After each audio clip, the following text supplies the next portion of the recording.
કેવી છે મોસમ આમ મજાની છે ને? એટલે કે ઉનાળો પૂરો થવા આવ્યો છે અને ધીમે ધીમે હવે વરસાદના છાંટણાની શરૂઆત થશે.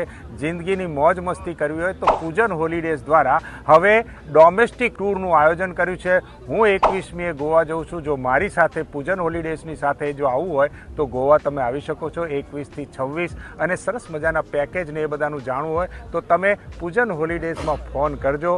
અને બીજી વાત કહું, માત્ર ગોવા નહીં, ટૂંકમાં કાશ્મીર તો કન્યાકુમારી સુધી કાંઈ પણ જગ્યાએ ડોમેસ્ટિકમાં તમારે મુસાફરી કરવી હોય તો સરસ મજાની યાત્રા. ખાલી તમારે એક જ વસ્તુ કરવાની, ટિકિટ લેવાની ને બેગ લેવાની. બાકીની બધી જ ચિંતા તમારે પૂજન હોલિડેઝમાં છોડી દેવાની. કારણ કે જિગ્નેશ મોદી પૂજન હોલિડેઝના એ જોરદાર આયોજક છે અને બધા જ જાતના અનુભવ છે. અને બીજી વસ્તુ, તમે ક્યાંક આમ ફ્રી બેઠા હોય ને તમારી જોડે સરસ મજાનું વર્ગ હોય, તમારી જોડે સરસ મજાનો કોન્ટેક્ટ હોય, સરસ મજાનો સમાજ હોય, સરસ મજાના મિત્રો હોય તો ફ્રેન્ચાઇઝી પણ આપવાના છીએ. તો અમદાવાદથી માંડી અને કોઈ પણ ગુજરાતના કોઈ પણ ખૂણે ફ્રેન્ચાઇઝ જોઈતી હોય તો પણ જિગ્નેશભાઈ મોદી પૂજન હોલિડેઝનો સંપર્ક કરજો.